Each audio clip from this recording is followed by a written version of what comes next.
आज मुख्यमंत्री महोदय, मी तसंच देवेंद्र फडणवीस साहेब, दिलीप वळसे पाटील, राधाकृष्ण विखे पाटील असे आम्ही सगळेजण रात्री आम्हाला वेळ दिलेली होती, परंतु आताच त्यांचा निरोप आला की आज काही महत्वाची कामं त्यांना निघाली, त्याच्यामुळे आजचा जो आमचा दिल्लीचा दौरा होता तो आम्हाला सोमवारी ते वेळ देत आहेत. ते म्हणले सोमवारी किंवा मंगळवारी मी वेळ देतो, मला शनिवार रविवार जरा दुसरी महत्वाची कामं निघालेली आहेत.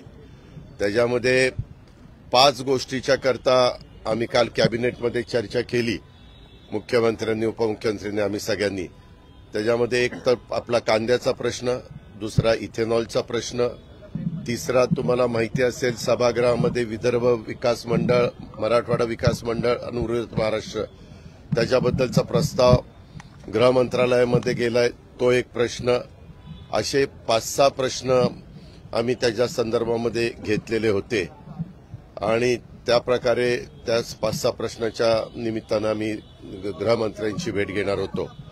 पण आता तुम्हालाही माहिती आहे की शनिवार रविवार सुट्टी असते, तर सोमवारी जाऊन त्या संदर्भातला ते म्हणले सोमवार किंवा मंगळवार. आम्ही त्यांना म्हणालो की जास्त करून सोमवारी झालं तर बरं होईल, म्हणजे आम्हाला जास्त ते सोयीचं होईल. तर ते म्हणले ठीक आहे, सोमवारी वेळ देण्याचा मी हे करतो, वेळ देण्याचं काम करतो. अशा पद्धतीनं ते झालेलं आहे. त्याच्यावर आज आमचा ते दिल्लीचा जो काही दौरा होता तो दौरा आता ह्या गोष्टीमुळं आम्ही पुढे ढकललेला आहे. बाकीच्या बाबतीतली कामं तर काल जवळपास 26 ते 27 विषय कॅबिनेटमध्ये घेतले गेले. बहुतेक तुम्हाला माहिती आहे की 4थं महिला धोरण आपण ह्या राज्यामध्ये लागू केलेलं आहे. फार विचारांती केलेलं आहे. पहिलं 94 आलं होतं, दुसरं 2004 आलं होतं, तिसरं 2014 आलं होतं आणि 4थं आपलं आता 2023 आलेलं आहे. त्याच्याबद्दल त्या खात्याच्या मंत्री आदिती तटकरे सभागृहाला पण अवगत करतील. पण त्याच्यात खूप चांगल्या चांगल्या गोष्टी राज्य सरकारने घेण्याचा निर्णय घेतलेला आहे आणि इतर पण अनेक महत्वाचे विषय हे कॅबिनेटच्या निमित्तानं त्याला मान्यता देण्यात आलेली आहे. छत्रपती संभाजीनगरमध्ये आज विद्यापीठ बंदचा निर्णय घेण्यात आलाय, त्या पद्धतीचं वक्तव्य तुमचं झालं हे का? मी त्याच्यामध्ये मागच सांगितलं, पुन्हा पुन्हा ते उकरून काढू नका. त्याच्यात काय फक्त काय दिवे लावणार एवढाच शब्द गेला, तो रेकॉर्डला आलेलाच नाही. आपणच त्या पद्धतीनं सांगितलं, कारण मी बसून बोललो का काय आता मला आठवत नाही, परंतु मी रेकॉर्डला बघितलं तर रेकॉर्डला ते शब्दच आला नाही. तरी देखील मी दिलगिरी व्यक्त केली. त्याच्या संदर्भात मी माझी भूमिका स्पष्ट मांडली. आता माझ्या विरोधक जे आहेत ते त्याचा बाऊ करण्याचा प्रयत्न करणारच. मी त्याच्यामध्ये असं काही आकाश पाताळ त्याच्यातनं एक झालेलं नाहीये. एखादी गोष्ट बोलत असताना फार काही असा अतिशय अपशब्द होता अशातलाही भाग नाही. त्याच्यामध्ये माझ्या दृष्टीने मी विषय तो संपवलेला आहे. पण माझे समोरचे विरोधक त्यांच्या कार्यकर्त्यांना काही ना काही इश्यू, जसं इथं पण अधिवेशन सुरू झाल्यानंतर एखाद्या ज्या विषयाच्या मध्ये तसं बघितलं तर फार तथ्य नव्हतं, परंतु त्याला इतकं असं वर नेण्याचा प्रयत्न केला की काही विचार न बोललेलं बरं. त्याच्यातनं ते झालेलं आहे. मला त्या गोष्टीला महत्व द्यायचं नाही.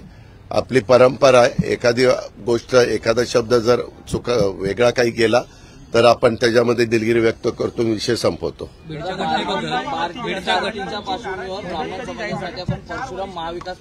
काल तशा प्रकारे मुख्यमंत्र्यांनी 4-5 बैठका ज्या महत्वाच्या घेतल्या, एक धनगर समाजाच्या संदर्भामध्ये झाली, आपण म्हणताय त्या एक घटकाच्या करता झाली, दुधाच्या संदर्भामध्ये, अशा अनेक प्रकारच्या मीटिंग मुख्यमंत्री महोदयांनी घेतलेल्या होत्या आणि त्याच्यामध्ये बहुतेक निर्णय त्यांनी सकारात्मक घेऊन चीफ सेक्रेटरीला सूचना दिलेल्या आहेत.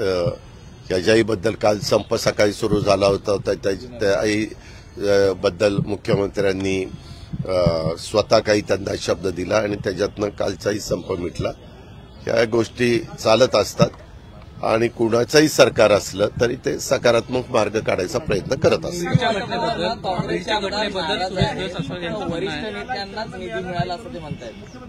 नाही, त्यांनी कुणाला काय करायचं तो त्यांचा अधिकार आहे. कारण पूर्वी पण काँग्रेस आम्ही सरकारमध्ये असताना सरकार चालवलेली आहेत. हे काय आजचं काम नाही, हे वर्षानुवर्ष चालत आलेली गोष्टी आहेत. आणि साधारण सगळ्यांनाच देण्याचा प्रयत्न केला जातो. आता कोण काही चुकून राहिलं असेल तर माहिती नाही, कारण राज्यकर्त्यांना संपूर्ण राज्य डोळ्यासमोर ठेवून हेमची कामं असतील किंवा इतर पीडब्ल्यूडीची कामं असतील, ग्रामविकासची कामं असतील, नगरविकासची कामं असतील, जे जे सामाजिक न्याय विभाग असेल, अल्पसंख्याक विभाग असेल, ज्या ज्या विभागाच्या निमित्तानं तिथल्या जनतेला विकासाच्या दृष्टिकोनातनं निधी द्यावा लागतो, तो निधी देण्याचं काम सरकार म्हणून आम्ही केलेलं आहे. एकीकडे ओरड अशी येते की यांनी 55,520 कोटीच्या पुरवणी मागण्या दिल्या. मी त्याच्याबद्दल पण सुतवाची विधान परिषदेमध्ये त्या ठिकाणी केलं किंवा हेही कारणं त्याच्यामध्ये होती आणि त्याच्यामुळे 55,520 कोटीचं पुरवणी मागण्या सादर कराव्या लागल्या. आणि वर्षाच्या शेवटच्या अखेरीस म्हणजे इयर एंडिंगला त्याच्यामध्ये राज्य सरकारचे जे सेंट्रलनी घालून दिलेले जे काही नॉर्म्स आहेत त्या नॉर्म्सच्या बाहेर कुठेही न जाता जेवढी आर्थिक शिस्त त्याच्यामध्ये ठेवता येईल तो प्रयत्न सरकार म्हणून आम्ही सगळे करू. अर्थमंत्री म्हणून मी पण त्यात बारकाईने लक्ष देईन. घटनेबद्दल बोलताना सुरेश दस यांचं असं म्हणणं आहे की तिथं मास्टरही नव्हता कोणी आणि माइंडही नव्हता. 18 ते 21 वर्षाच्या तरुणांना एकत्रित येऊन हे सगळं त्या संदर्भात सीसीटीव्ही कॅमेऱ्यामध्ये फोटो आलेले आहेत. त्या तपास पोलीस खातं करतंय. त्यांना घेतल्यानंतर जसं परवा तुम्हाला माहितीये लोकसभेमध्ये झाल्यानंतर त्यांना पकडल्यानंतर त्याच्या पाठीमागे त्यांचं काय कल्पना होती, किती दिवसांचा प्रयत्न चाललेला होता, या सगळ्या गोष्टी पुढे येतात. तशा प्रकारे बीडच्याही बाबतीमध्ये चौकशी चालू आहे. माझं स्वतः गृहमंत्र्यांशी पण बोलणं झालेलं आहे किंवा ह्याच्यात कुठल्याही प्रकारे काय नक्की घडलेलं आहे, कुणामुळे हा एवढा उद्रेक झालेला आहे. ठराविकच घरं डोळ्यासमोर ठेवून, ठराविकच हॉटेल डोळ्यासमोर ठेवून, पक्षाचे कार्यालय डोळ्यासमोर ठेवून हे करण्यात आलेलं आहे. हे नक्की कुणाचा मास्टर माइंड आहे. आता प्रत्येकाची वेगवेगळी मतं पत्रकार मित्रांनो असू शकतात. तुम्ही पण थोडंसं एक प्रश्न विचारायला माझी विनंती आहे, तो तुमचा अधिकार आहे. परंतु हा असं म्हणला हे त्याच्याबद्दल तुमचं काय म्हणणं आहे, ते तसं म्हणला. आता दुनिया आहे, प्रत्येकजण कोण कोण काय काय बोलणार. त्यातल्या त्यात जे महत्वाचे लोक आहेत की ज्यांच्या बोलण्यानी एक लोक चर्चा करतात किंवा तुम्हाला पण डोक्यामध्ये संभ्रम निर्माण होतो, तेवढ्या पुरतं उत्तर दिलं तर ठीक आहे. बाकीचं काय, ह्यांनी ते विचारलं, त्यांनी ते ह्या स्वाभ्याने ते विचारलं, त्या गोव्याने ते विचारलं, त्याला काय अर्थ आहे. अवकाळी पावसामुळे नुकसानग्रस्त शेतकऱ्यांसाठी काय विशेष पॅकेज जाहीर करणार? विशेष पॅकेज राज्याचे प्रमुख हे अधिवेशन संपायच्या आत 100% महायुतीच्या सरकारच्या वतीनं जाहीर करणार आहेत. तशा पद्धतीनं प्लॅनिंग ठरलेलं आहे आणि त्याच्या अजून काही माहिती मागवण्याचं पण काम चाललेलं आहे. आणि मला विश्वास आहे की हे सर्वसामान्यांचं सरकार आहे. शेतकरी केंद्रबिंदू मानून ह्याच्यामध्ये एक मदत करण्याची भूमिका सरकारची राहणार आहे आणि ते जाहीर केल्यानंतर ते आपल्यालाही सगळ्यांना पाहायला मिळेल. पंचनामे पूर्ण झाले का? पंचनामे काही ठिकाणी राहिलेले होते, ते पंचनामे पण करण्याच्या सूचना मध्येच आम्ही सगळ्या जिल्हाधिकाऱ्यांची व्हीसी घेतली आणि नंतर चीफ सेक्रेटरीला पण सांगितलं की तुम्ही पण त्यांना सांगा. काही काही भागात माझ्याकडे तक्रार आली होती, अकोल्यामध्ये पंचनामे काही ठिकाणी करायचे राहिले. मी लगेच कलेक्टरला फोन केला. कलेक्टर म्हणले हो काही भागामध्ये आमचे राहिलेले होते पण आमचं काम आता चाललेलं आहे. त्यांना ठराविक वेळ दिलेला आहे, त्या वेळेत ते पंचनामे होऊन त्यांच्याकडे हे जिल्हाधिकाऱ्याकडनं विभागीय आयुक्ताकडनं आपल्या इथं आता मंत्रालय इकडे हे आल्यामुळे इकडे येतील. जुन्या पेन्शनच्या मागणीमध्ये सरकारी कर्मचाऱ्यांनी संप मागे घेतला आहे, मात्र या योजनेमुळे साधारणतः तिजोरीवर किती भार पडेल, वित्त विभागाला ते सोसणार आहे. ज्या वेळेस निर्णय होईल, निर्णय मुख्यमंत्र्यांनी काय सांगितलं, जी समिती नेमलेली होती सुबोध कुमार, सुधीर श्रीवास्तव आणि बक्षी यांचा जो अहवाल आलेला आहे, समितीनं जो दिलेला आहे त्याच्याबद्दल आता कामगार नेते काही बसणार आहेत, आपले अधिकारी बसणार आहेत, तर ते चर्चा करून त्याच्यामध्ये मुख्यमंत्र्यांच्या समोर ह्या सगळ्या गोष्टी आणतील आणि त्याच्यानंतर मुख्यमंत्री त्याबद्दलचा निर्णय घेतील. शेवटी निर्णय घेत असताना आपण जो प्रश्न विचारलाय त्याचा सगळा साधक बाधक विचार करूनच निर्णय घ्यावा लागणार आहे. ही त्रिवार सत्य आहे आणि वेगवेगळ्या लोकांची त्याच्याबद्दल वेगवेगळी मतं आहेत. मध्ये आरबीआयनी पण सगळ्या राज्यांना त्याच्याबद्दल त्यांना जे वाटतं ते कळवलेलं आहे. ठीक आहे, आता प्रत्येक जण आपापल्या परीनं कळवतं आणि वेगवेगळे राज्यकर्ते, वेगवेगळे शासन, त्यांनी पण निवडणुकीच्या निमित्तानं पण काही ठिकाणी स्वतःचं सरकार येण्याच्या करता आम्ही सरकार आमचं आल्यानंतर आम्ही जुनी पेन्शन लागू करू असं काही सांगितलेलं आहे. काहींनी डिक्लेअर केलं मागे त्यांची सरकार असताना. मी ती पण माहिती मागवण्याचा प्रयत्न केला की वो काय नक्की केले, जुनी पेन्शन म्हणजे कशा पद्धतीनं त्यांनी दिलेली, परंतु तशा प्रकारचे कुठलेही आमच्याकडे, कारण काय झाले ते 2032 पासून ते लागू म्हणजे द्यायला सुरुवात होणार आहे. त्याच्यामुळे तिथं काही असं ठोस आम्हाला काही पाहायला मिळालेलं नाही. तरी देखील आम्ही परवा ती जी काही समिती नेमलेली आहे त्यांना सांगितलं की तुम्ही पण देशामध्ये जी काही राज्य आहेत आणि त्यांनी जाहीर केलेले त्याचा पण काय साधारण काय विचार त्यांनी केलेला आहे तो पण आम्हाला सांगण्याचा प्रयत्न करा. मागासवर्गीय आयोगातील सदस्यांसोबत तुमचं काही बोलणं झालं का? माझं कुणाशीही बोलणं झालेलं नाही.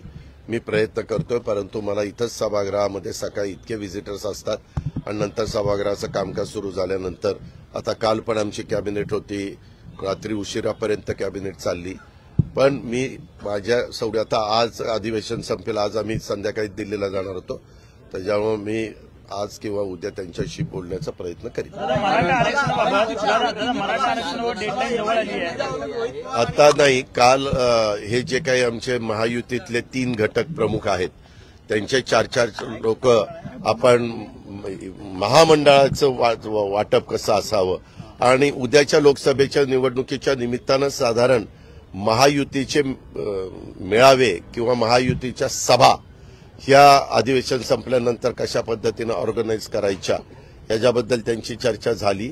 आणि त्याच्यामध्ये मला सुनील तटकरे साहेब आमचे म्हणजे 3-4 प्रतिनिधी आहेत, त्याच्यापैकी सुनील तटकरेंनी मला ब्रीफिंग केलं, तर ते म्हणाले की आता तुमच्या समोर ही चर्चा होईल, मी, देवेंद्रजी आणि एकनाथराव शिंदे साहेब, आणि त्याच्यातनं पुढच्या गोष्टी आम्ही त्या ठिकाणी ठरवू. जागांच्या संदर्भामध्ये कुठल्याही प्रकारची चर्चा झालेली नाही. वेगवेगळ्या बातम्या, वेगवेगळे मतप्रवाह प्रत्येकाचे असू शकतात.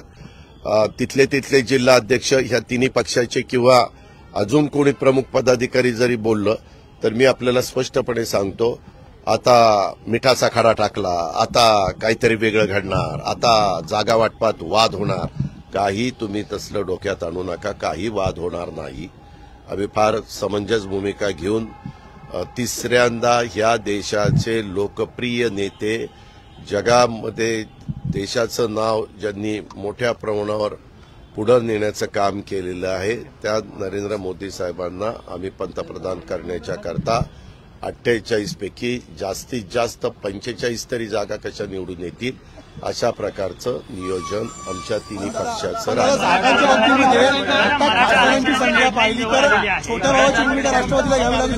काही नाही, छोटा नाही, मधला नाही, धाकटा नाही, खूप मोठा नाही, काही नाही, सगळं व्यवस्थित करू. मराठा आरक्षणाची डेडलाईन जवळ आलेली आहे, चर्चा सभागृहात आहे, कधी भूमिका मांडणार आहे? मांडणार चर्चा. नेहमी कुठल्याही गोष्टीची चर्चा हे थांबवायची नसते.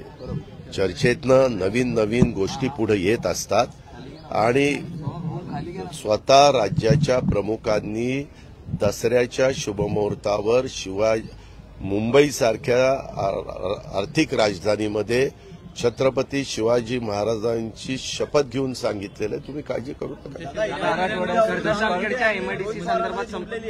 कुणाला मिळणार आहे? दादा, राम शिंदे आणि रोहित पवारांमध्ये एकंदरीत एमआयडीसीच्या मुद्द्यावरून जुंपलेली पाहायला मिळत आहेत. मग मी काय करू? तो मुद्दा सुटलेला दिसत नाही. हे का राम शिंदे साहेब सांगतील तशा पद्धतीने तो मुद्दा सुटेल.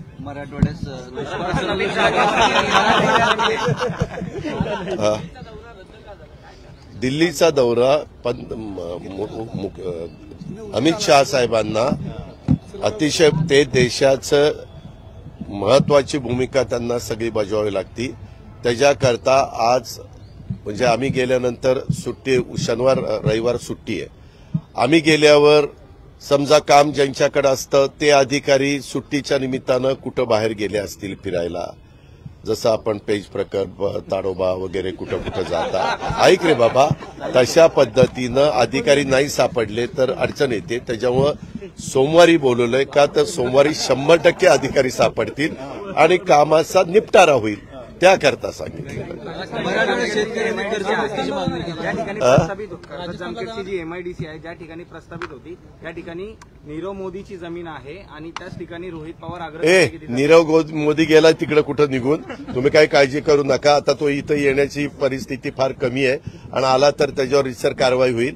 त्याच्यावर कुणाची काय जमीन असेना, आपण ते सगळं नियमाच्या चौकटीमध्ये बसून एमआयडीसी करून तिथं तरुणांना तरुणींना रोजगार कसा मिळेल आणि गुंतवणूक कशी होईल याबद्दलचा प्रयत्न महायुतीचा चाललेला आहे.